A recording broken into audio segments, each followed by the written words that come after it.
In part 1 of this theory, I explained why I believe the spirit in the horned statue is really the happy mask salesman. In part 2, I explained the connection between Hylia and this spirit, and how based on the evidence and information, this dark spirit is really the moon god of the series. And now, in part 3, I'll explain how the happy mask salesman himself is this same moon god, and finally conclude this theory. This is the happy mask horned statue, the moon god of the Legend of Zelda.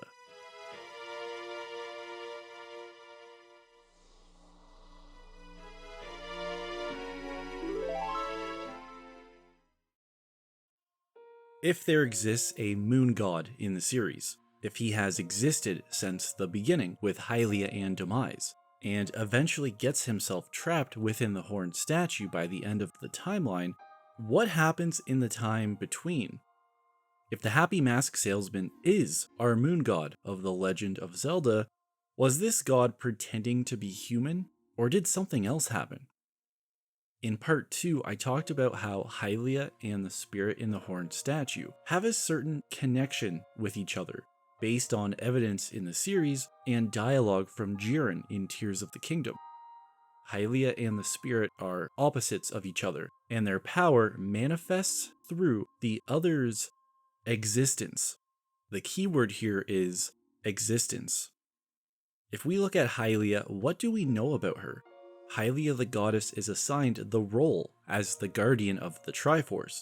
When Demise attacks, she defeats him and seals him away, but she suffers grave injuries. Knowing that if Demise ever escaped, she would be unable to beat him again, she comes up with a plan to get rid of Demise forever, and sacrifices her divinity to become mortal. We know that Zelda in Skyward Sword is the reincarnation of Hylia, and from this Zelda comes the bloodline of the goddess.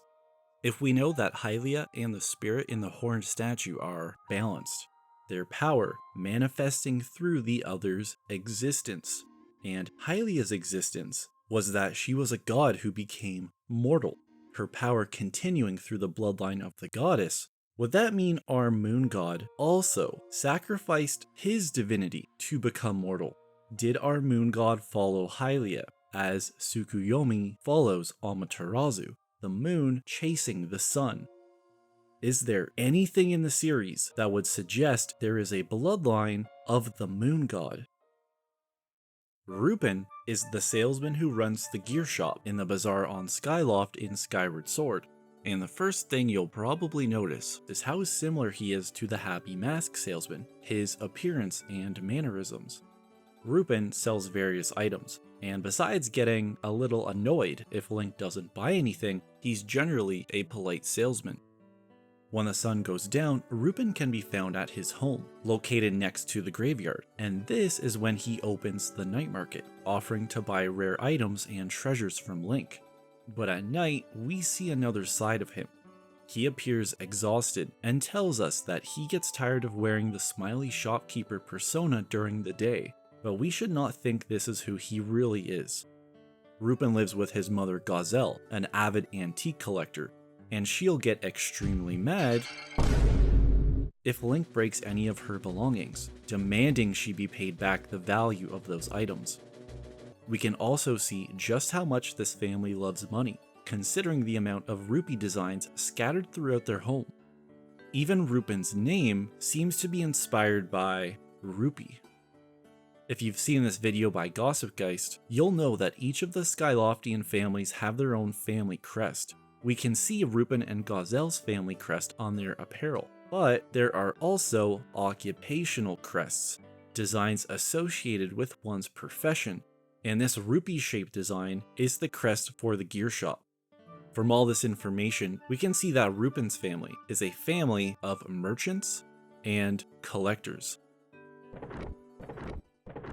In the Minish cap, while venturing through Hyrule Town, we can learn that the mayor is a man called Hagen, an absent-minded, carefree man who has an obsession with masks. The townspeople comment on his laziness, but the mayor remarks how the town runs so smoothly without him having to really do anything. He prefers to spend his time collecting and making masks. And despite the pixel graphics, he does have a similar appearance to the Happy Mask Salesman. As part of the main quest, Link will have to recover a library book from the mayor, who's forgotten where he's placed it. But curiously, he jokingly suggests Link ask his masks. As we learn, behind these masks live some Picori, the mysterious small folk who secretly live throughout Hyrule. And at the mayor's cabin in Lake Hylia, in the mayor's journal, it seems like the mayor gives Link another hint towards his quest.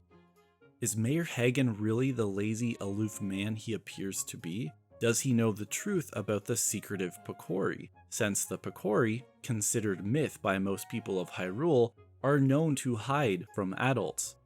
Ezlo himself, Link's companion for the game, even remarks how he doesn't trust the mayor. A couple small details. One of the side activities in Minish Cap is fusing kinstones, and if Link does this with the mayor, Link can be rewarded with a big wallet.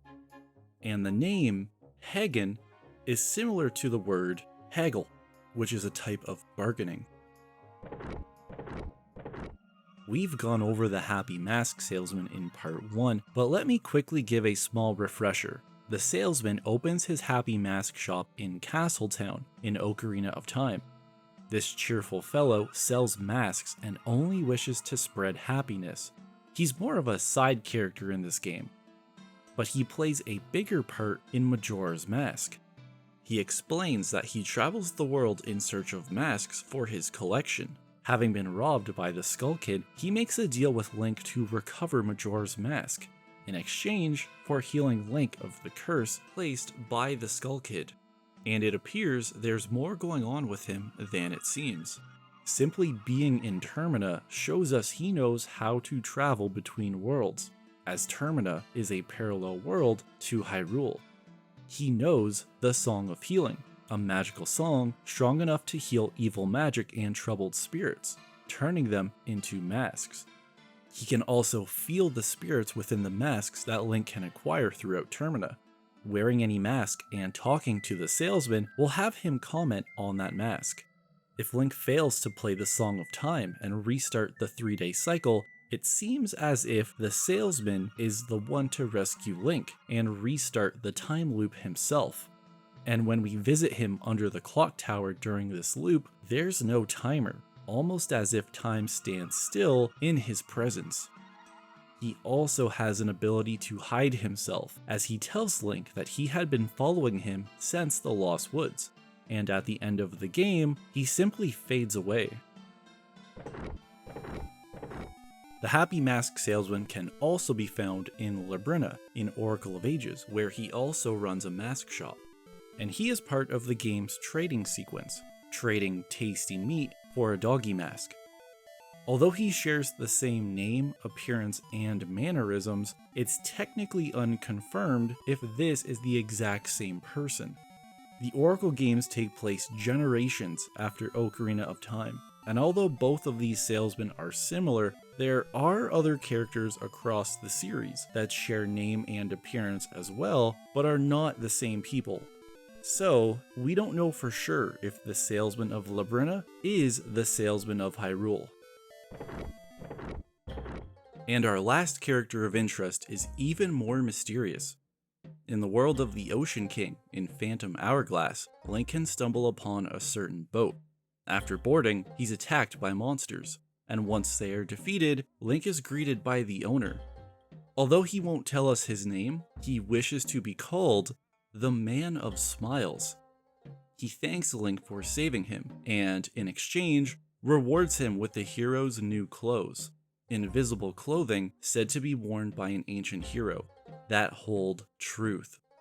And he is also part of the trading sequence, this time in Phantom Hourglass. Is he a merchant? Is he a collector? We really don't know.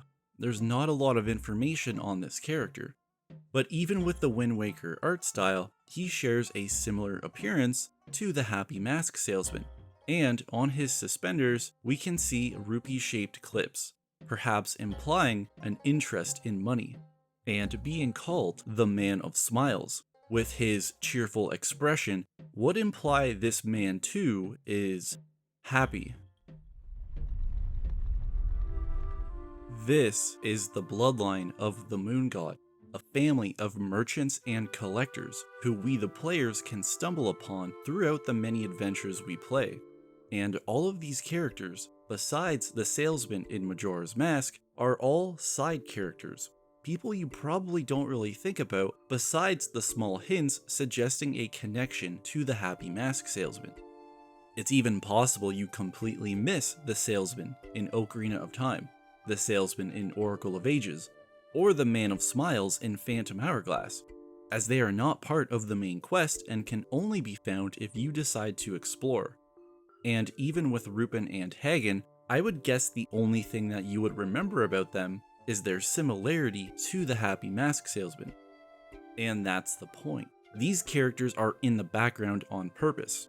Remember, Hylia is the goddess of light. In the Wild era, she's the one most people in Hyrule worship, and her descendants through the bloodline of the goddess are the royal family. They're the ones who rule the kingdom and protect the people.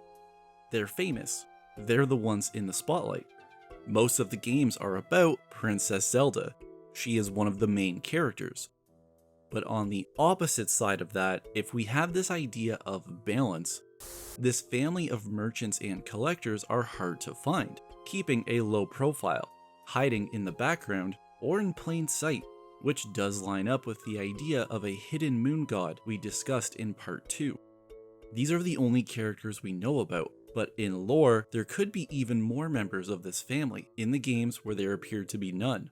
And we've just never seen them because either they're hidden or because of other reasons. If the bloodline of the goddess started with Zelda in Skyward Sword, the reincarnation of Hylia, who is the reincarnation of the moon god, the one who starts the bloodline of this deity? In theory, if we consider this idea of balance again, it would have to be a character who exists around the same time as this Zelda, who would have gained their memories and power around the same time, their power manifesting through the other's existence. And the only character that fits out of that entire group I listed before is Rupin. Rupin lived during the same time as Zelda. Both of them lived on Skyloft. If Zelda learned who she was during Skyward Sword, then following the logic, Rupin would have also learned who he was. Maybe he was already aware during the times Link spoke with him, or maybe he discovered the truth after the Skyloftians returned to the surface. And just as the descendants of that Zelda continue the bloodline of the goddess, Rupin's descendants, the characters we've talked about here, continue the bloodline of the moon god. The power of Hylia and this god continuing through their respective bloodlines. If this is the case, then it wouldn't be the Happy Mask Salesman in the statue, but one of his descendants who came after, considering how far after Ocarina of Time the Wild Era occurs. There's no way it could be the Happy Mask Salesman, right? The Happy Mask Salesman has been a mystery for the past 25 odd years. Talking about the characters of this hypothetical bloodline, some people have suggested that they're actually the same person, who's either extended their lifespan or been using time travel to continue through the timeline. And while this idea might not sound as plausible as these characters instead being part of a bloodline, this idea might be right. The horned statue refers to itself as a god, so whoever is trapped inside the statue, if they were a member of this family of merchants and collectors, would either know they were the reincarnation of the moon god, or they were just arrogant enough to think themselves a god. Arrogance is not a trait of any of these characters though, so it would seem that idea is out. That means whoever is trapped inside the statue knows they are the reincarnation of the moon god.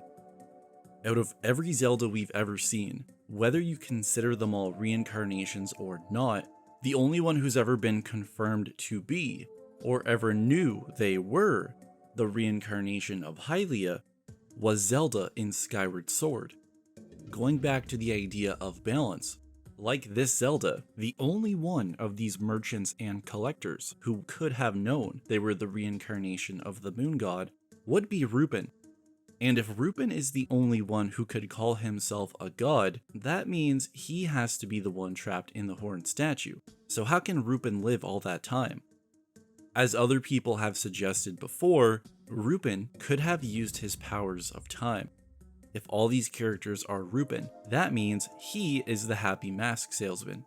And it appears in Majora's Mask that the salesman does have some power over time. Maybe the salesman, or Rupin, used this power to continue through the timeline. Or he could have possibly used this power to extend his lifespan, which sounds a little unbelievable until you realize he wouldn't be the first character to do so. Impa in Skyward Sword remains in the past to protect the Master Sword, and after Link, Zelda, and Groose return to the present at the end of the game, we see that Impa is still alive, only fading away after feeling like her job is done. We're told several times that it's thousands of years between the past and present of that game, meaning this Impa was alive for thousands of years. And like this Impa, in Breath of the Wild, the Sheikah monks in the shrines are all actually still alive. It says in creating a champion that they've been meditating for 10,000 years, waiting for Link. It seems like they've done some sort of self-mummification inspired by real-life Buddhist practices, and this process, combined with their meditation, is how they've lived for so long. And like Impa in Skyward Sword, they only fade away once their duty is complete. Seeing as this is a possibility in the series, it's entirely possible that Rupin could have also done something similar, and every one of the characters I talked about in the Bloodline of the Moon God are actually Rupin in disguise. And like I said before, even though in the series we do see multiple people with the same name and appearance across games who are different, in this case it could be the opposite, where instead of having different characters with the same name, we have different names for the same character. These people could be considered different personas or masks that Rupin wears to keep a low profile. Remember, these characters are hidden in the background. Some of them you might not even find on a first playthrough, but these characters might be Rupin trying not to be discovered, taking on different names and jobs so that no one gets suspicious. This would explain why all these characters look similar and have similar mannerisms. This would also explain how Mayor Hagen may be aware of the Picori, and part of the reason why the Happy Mask Salesman travels the world. What's funny is, in the 3 split timelines, if these characters are all the same, we see him traveling just like he tells us. In the Downfall timeline, he's in Labrina, a faraway land from Hyrule. In the Adult timeline, he's in the world of the Ocean King, a separate world from the Great Sea. And in the Child timeline, he's in Termina, a parallel world to Hyrule. And this theory also wouldn't contradict the idea of balance we get from Jiren either. The powers of Hylia and the spirit in the statue would still continue in mortal blood. It's just Hylia's power continues through the blood of many people, while the power of the moon god continues through the blood of just one. But this idea of an immortal salesman and the entire Happy Mask horned statue theory might actually be proven by the Legend of Zelda Majora's Mask.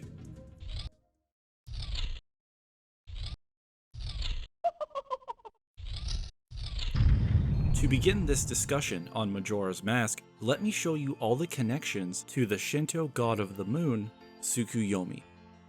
The obvious thing is how big of a plot point the moon is in the game, and talking to Professor Shikashi at the Astral Observatory, he'll talk about how the moon is a mystical body which people have worshipped and feared. It's been suggested Tsukuyomi was a god of agriculture and time, as up until the late 1800s, Japan used a lunar calendar, and obviously knowing the seasons is pretty important for farming. The Carnival of Time is a harvest festival, where the people ask the gods for a rich harvest in the year to come. Andrew's grandmother even comments on how during the festival, people pay homage to the way nature and time are tirelessly in the process of progressing.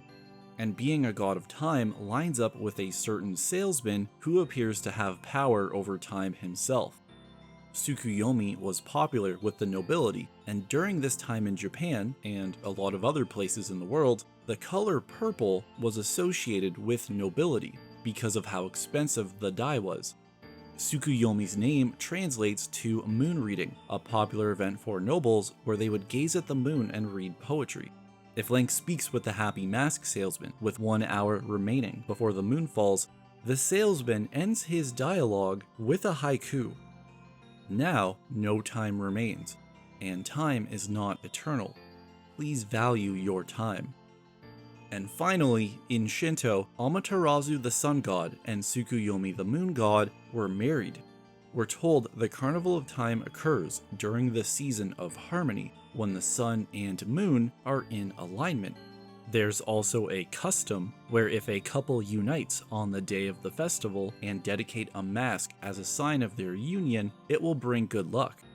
And everyone's favorite side quest focuses on Anju and Cafe, a couple who is separated just before the festival. We can help bring them together, and when we do, we see one has a mask of the sun and the other has a mask of the moon. And together, they join to create the couple's mask.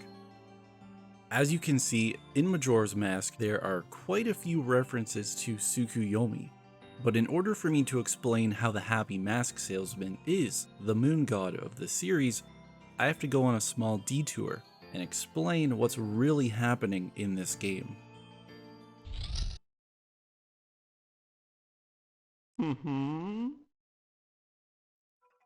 Majora's Mask takes heavy influence from Buddhism. You could even say that Majora's Mask is one big Buddhist metaphor, as Max Durat puts it. But the main thing we need to focus on are the 4 noble truths. 4 realizations that lead to enlightenment. The truth of suffering, the truth of the cause of suffering, the truth of the end of suffering, and the truth of the path that leads to the end of suffering. Or an easier way to put it, suffering exists, it has a cause, it has an end, and it has a cause to bring about its end. The very basic idea of Buddhism is that we live in a cycle of life, death, and rebirth. And within this cycle, we experience suffering. That can be literal suffering or anything negative. Old age, sickness, death, or other things like anger, sadness, or loss. But we can escape this cycle by achieving enlightenment. And these 4 noble truths are how we can do it. It was these truths the Buddha discovered, which led him to enlightenment, as he sat under the Bodhi tree, an important symbol of Buddhism. And Majora's Mask incorporates these truths in a way you may have missed. Near the end of the game, Link and Tattle chase Majora's Mask into the moon, and inside we see an endless field and a single lone tree. And it's under this tree we can find 5 children, each wearing a mask of the 4 bosses and Majora's Mask itself. Ever since the game released, people have been wondering what the fuck is up with these kids, and the questions they ask Link. These questions are incredibly important for the theme of this game. These questions are the game's own 4 noble truths. Link begins the game suffering, sad because of Navi leaving at the end of Ocarina of Time. But it's his journey through Termina and the questions of the Moon Children that ultimately lead him to enlightenment, or in this case, happiness. In this game, happiness is enlightenment. Each child wears the mask of the boss for the corresponding area that relates to the question being asked, as each area actually demonstrates these questions during Link's journey.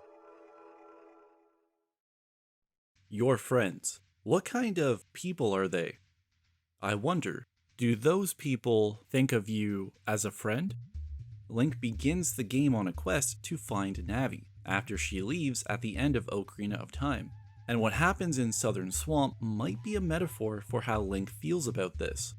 In Southern Swamp, Link is approached by a group of monkeys, asking for his help to save their friend who was captured by the Deku King. The king believes this friend kidnapped his daughter and is threatening to execute the monkey. When Link breaks into the monkey's cell, he asks Link to save the princess in Woodfall Temple. And after Link saves the princess, she returns and scolds her father for almost killing her friend.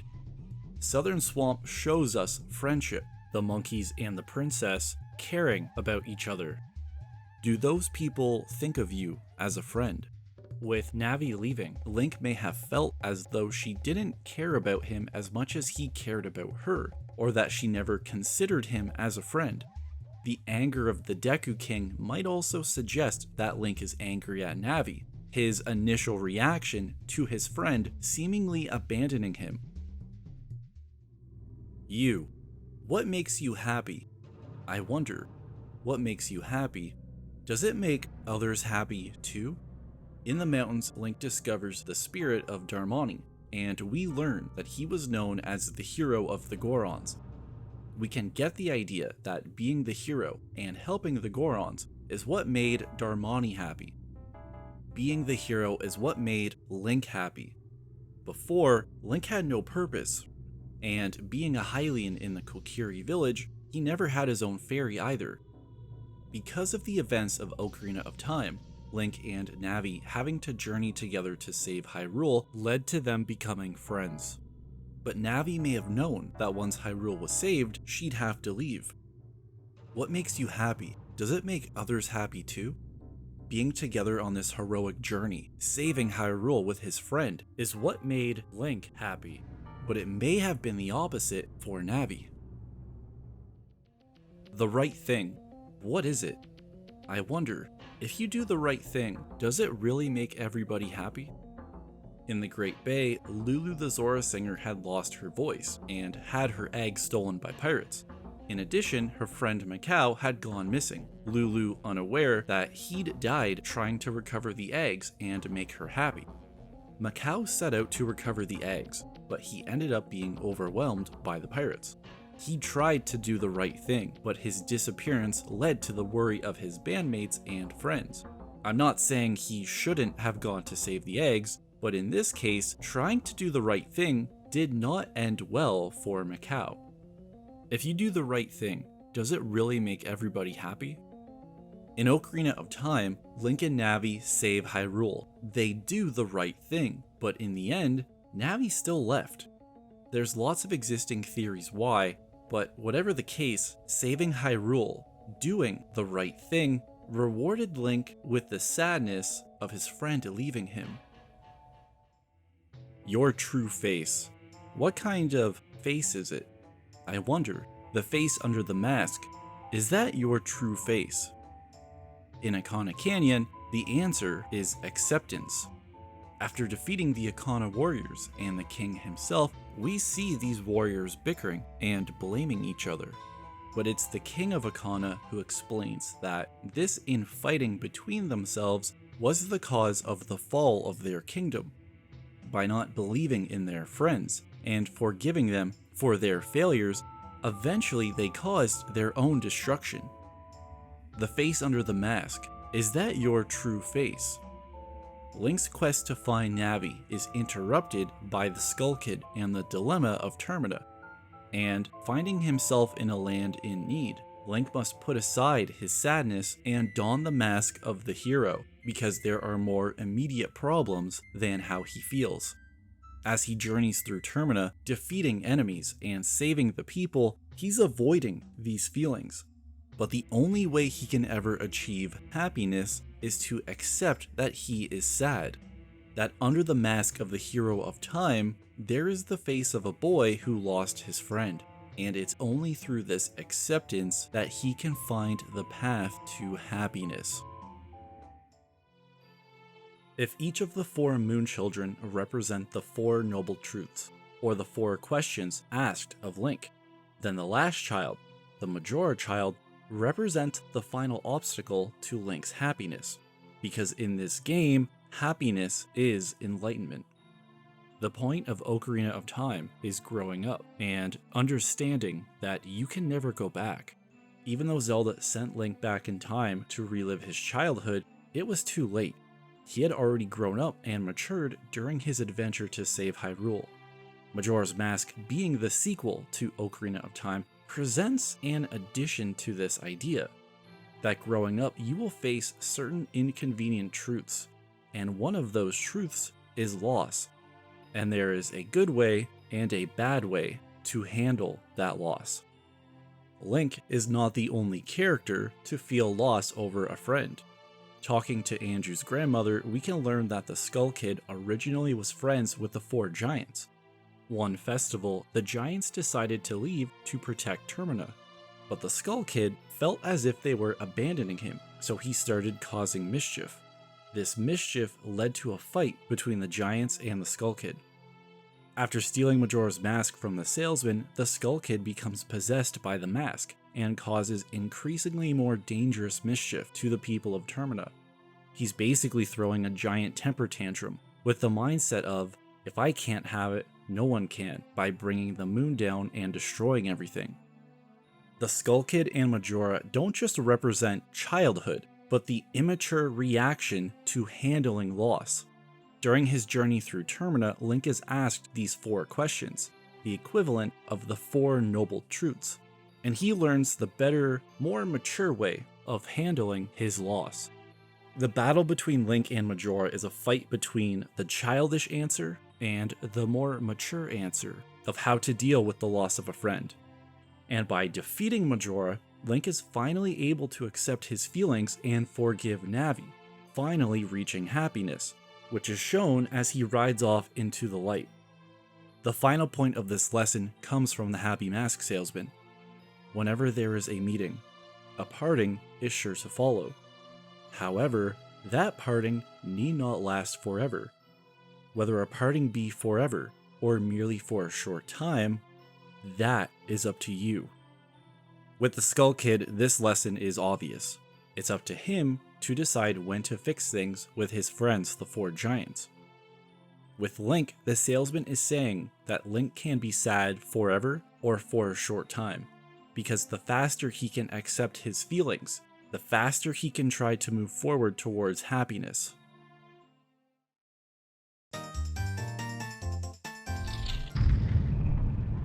So why did I explain all of that? What did any of that have to do with the Happy Mask Horn statue theory? Well, Link's journey towards enlightenment, or happiness, is not one he discovers on his own. He was guided. Guided by the Happy Mask Salesman. The entire time Link is helping the people of Termina, the salesman is trying to help Link.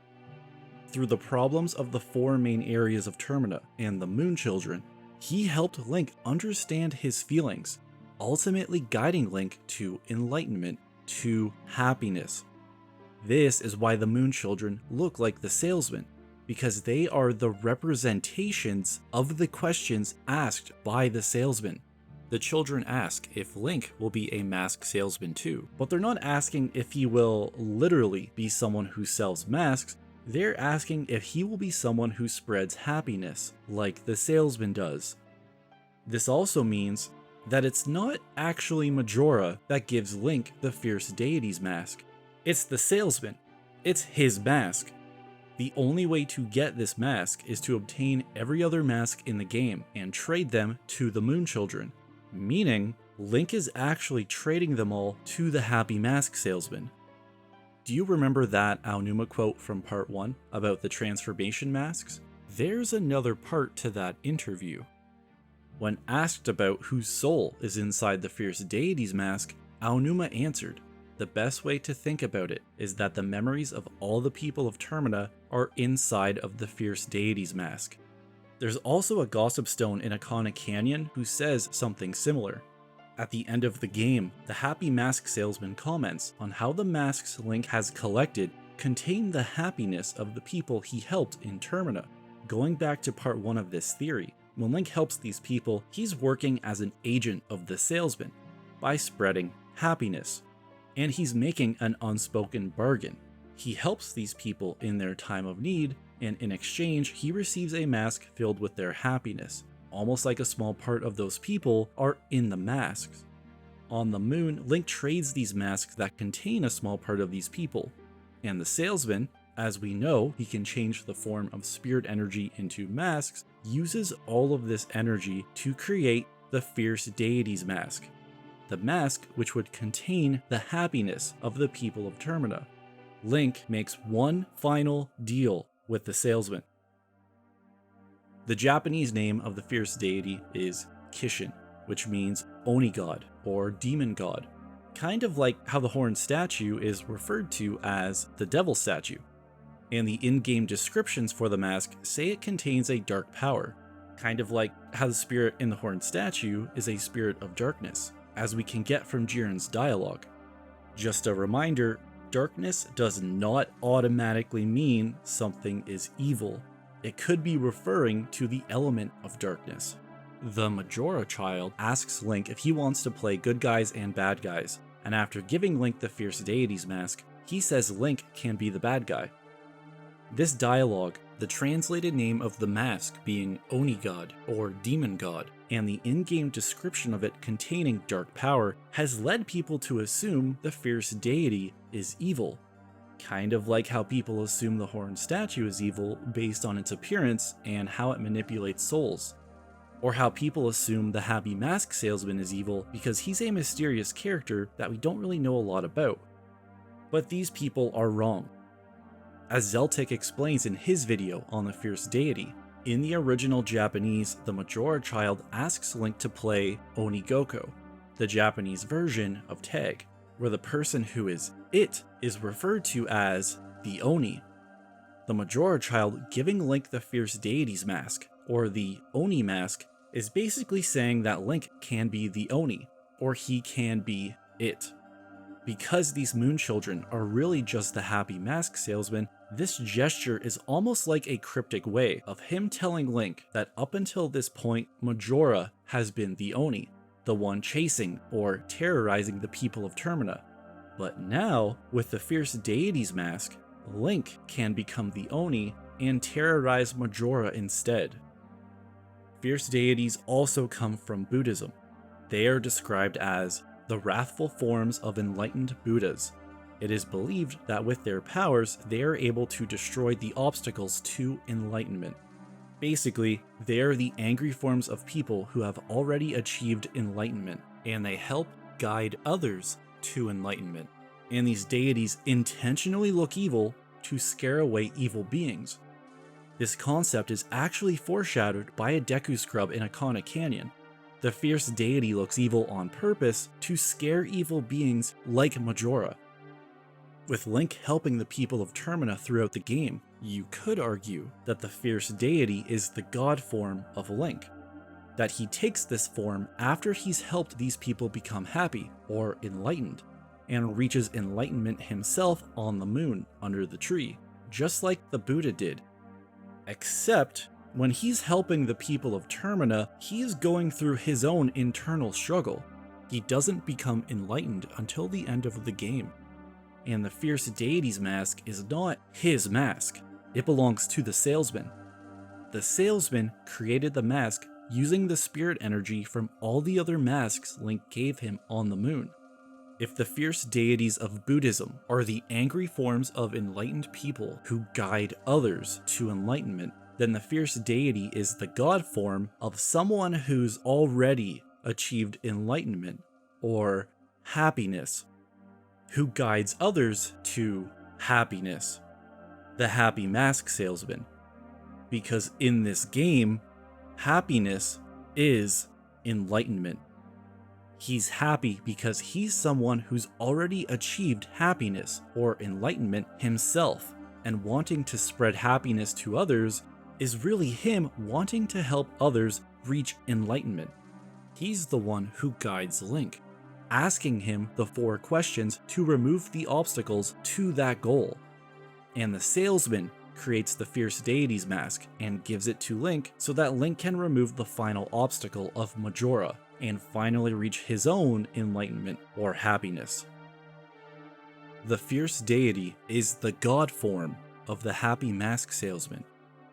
If we look at the Fierce Deity, we can see on his chest there is a golden triangle, which usually represents the gods, or being related to the gods, and a golden crescent moon. Both of these symbols implying the Fierce Deity is a moon god. If we look at the Legend of Zelda Majora's Mask, and we take the importance of the moon, the professor telling us that the moon is something that is worshipped and feared, the Tsukuyomi References, the Happy Mask Salesman guiding Link to happiness, like the fierce deities of Buddhism guide others to enlightenment, and the Fierce Deity being a moon god. This game, by itself, shows us that the Happy Mask Salesman is the Fierce Deity, the moon god of the Legend of Zelda. If the Fierce Deity's mask belongs to the salesman being Rupin, and knowing Rupin comes from Skyloft in Hyrule, then that means the Fierce Deity is not a god of Termina, but rather a god of Hyrule. And connecting to what we talked about in part 2, the Fierce Deity would have been created at the same time as Hylia and Demise. People assume the Fierce Deity, the horned statue, the salesman, and the bargainers are evil based on their appearance, just like the fierce deities of Buddhism. But we've never actually seen them do anything evil. Even the horned statue manipulating souls does so with willing customers. Offering the people whatever they wish for is how he continues to try to help people. If the moon god is the one in charge of death, the one who helps the spirits of the dead move on to the afterlife, it was probably him who created the Song of Healing. And it would make sense that he understands that time is not eternal, and wanting to spread happiness as the salesman is his way of helping the living value their time. Being the god of darkness, it was also probably him who originally trapped Majora inside the mask and sealed it in shadow, explaining how the salesman is the only one who knows about the mask and the ancient tribe. Bringing the moon down was probably Majora's way of getting revenge against the god that trapped it. In the Legend of Zelda Majora's Mask, we see the moon god of the series, and we didn't even know it. So if the Happy Mask Salesman, who we could just call Rupin, is the reincarnation of the moon god, the only question left is, why would this god sacrifice his divinity to become mortal? The answer may once again come from Shinto. In part 2, I talked about the story of Amaterasu and Tsukuyomi, how they were married, but split apart when Tsukuyomi killed another god. And this split is how Shinto explains why the moon always follows the sun. It's Tsukuyomi trying to be with Amaterasu, but can never be again. If Hylia is based on Amaterasu, and the spirit in the horned statue is based off Tsukuyomi, perhaps in the Legend of Zelda, these gods also cared about each other. We're told that in her battle with Demise, Hylia was gravely injured, which usually means that person is close to death. Knowing that she couldn't handle Demise if he ever returned, it seems like Hylia's decision to sacrifice her divinity happened because she was close to death anyway. And maybe this is why our moon god sacrificed his divinity too. That if they could not be together as gods, then maybe they could be together as mortals. The moon chases the sun. But another truth in life is that things don't always go as you expect. And for whatever reason, maybe our reincarnations, like Tsukuyomi and Amaterasu, could never actually be together. We're told Hylia has the power to see the future, and she made plans and caused the events of Skyward Sword. But being focused on beating Demise, she may not have seen that she would not be the only reincarnation. After regaining her memories of being Hylia, Zelda might not have even known that the moon god also reincarnated. And this may have been the catalyst for Rupin to become happy. Rupin is the only persona we see who appears sad, but Mayor Hagen is carefree. The Happy Mask Salesman is, well, it's in the name. And the Man of Smiles may have given himself that name for the same reason. In Buddhism, when one reaches enlightenment, they escape the cycle of life, death, and rebirth and reach a state called nirvana. Nirvana is not a literal place, it's just a state of mind. But because the series has a more fantastical setting, it's entirely possible that when Rupin reached enlightenment or happiness himself, he literally escaped the cycle of life, death, and rebirth, explaining why he keeps popping up throughout the timeline. Even though these games are separated by generations, Rupin is the series equivalent of a Buddha. Maybe he went through a similar journey of acceptance as Link. If this is correct, that would add even more depth to the lesson the Happy Mask Salesman, or Rupin, teaches in Majora's Mask as he guides Link to happiness. Who better would understand loss than someone who's experienced it themselves? And now, let's finally summarize everything we've gone over these past 3 parts. In part 1, I suggested the Happy Mask Salesman is the spirit trapped in the horn statue, and discussed the similarities between the two. The horn statue calls himself a dealer in life and power, and we have the Happy Mask Salesman. Both of these characters are known for their trading. Both characters have the ability to manipulate souls. The horn statue can take part of one's soul and change it into a different form. The Happy Mask Salesman, using the Song of Healing, can take part of a soul and create a mask, changing its form. These characters make deals involving souls. The horn statue directly buys and sells souls, shown by heart containers and stamina vessels. The Happy Mask Salesman can heal troubled souls, but in exchange he takes a small piece and creates a mask. And the statue and the salesman are both misunderstood characters. The horn statue is seen as an evil being because of its demonic appearance and soul manipulation, even though it's polite and tells us that all it wants is money or souls. The salesman is also thought of as an evil being because he too can manipulate souls, and because of how mysterious he is. But all he wants is to spread happiness. In part 2, I discussed how the spirit in the horn statue was possibly inspired by Tsukuyomi, the Shinto god of the moon, and that this spirit was the equivalent of this god in The Legend of Zelda. If the spirit in the horn statue is a god who is the opposite of Hylia, that means the spirit is the god of darkness. Jiren tells us these gods cannot exist without the other, which would mean the spirit has existed as long as Hylia, all the way back before Skyward Sword. And because the spirit doesn't line up with Demise, that means it's a third god. The trio of Hylia, Demise, and the spirit in the statue are very similar to the 3 most important gods of Shinto, one of the biggest influences on the series. Hylia represents Amaterasu, the sun god. Demise represents Susanoo, the storm god.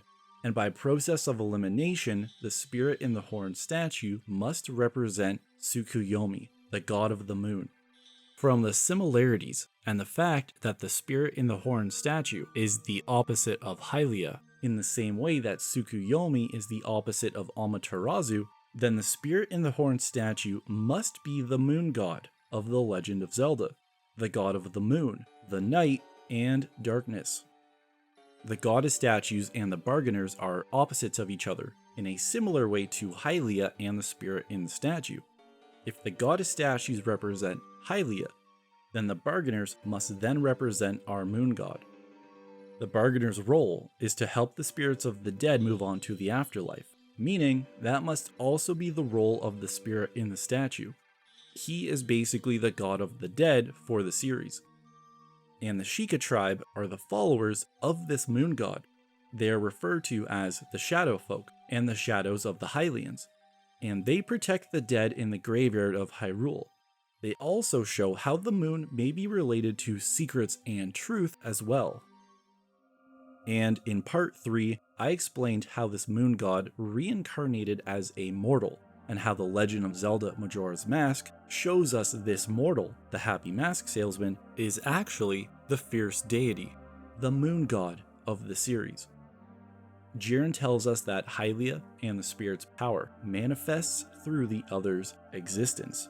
If Hylia's power continues through the blood of Zelda from Skyward Sword, and Hylia is balanced with the spirit, then the spirit's power must also continue through the blood of a mortal being.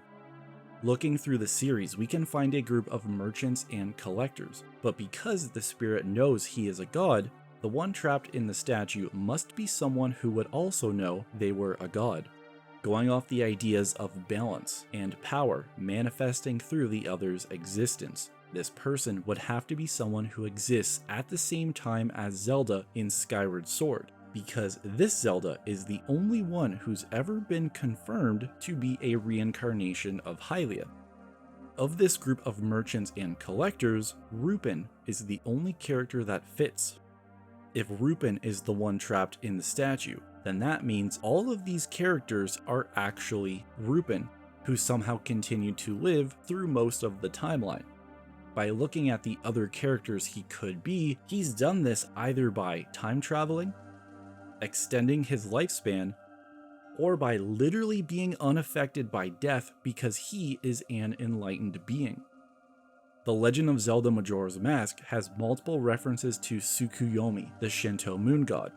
The game is also heavily inspired by Buddhism, and features its own version of the Four Noble Truths, the four realizations that lead to enlightenment. The Happy Mask Salesman, who is Rupin, guides Link to enlightenment, or happiness, using these four questions. And because he is someone who's already achieved happiness, or enlightenment himself, he is the equivalent of a Buddha. With the fierce deities of Buddhism being the angry forms of Buddhas who destroy the obstacles, or guide others to enlightenment, it would seem that the Happy Mask Salesman is the fierce deity. The fierce deity having a golden triangle and a golden crescent moon on his armor implies he is a moon god. And putting everything we've talked about together, the fierce deity is really the moon god of the series. And going off the idea of balance, power manifesting through each other's existence, and the Shinto inspirations of Amaterasu and Tsukuyomi, it could be that after Hylia sacrificed her divinity to become mortal, the fierce deity followed and did the same thing, Hylia reincarnating as Zelda, and the fierce deity reincarnating as Rupin. And now we've reached the end of this theory. I know I've theorized a lot here. Some things you might agree with, other things you might not. But what you can't ignore is how the Happy Mask Salesman and the horn statue are similar. And from looking at the information we have, putting these points together, we can conclude that of everything I've theorized in these last 3 parts, at the very least, the Happy Mask Salesman is the moon god of the Legend of Zelda, the one who upset Hylia and was trapped inside the horned statue. But what do you think? After all of that, what are your thoughts? Let me know below, and especially for this theory, thank you for watching.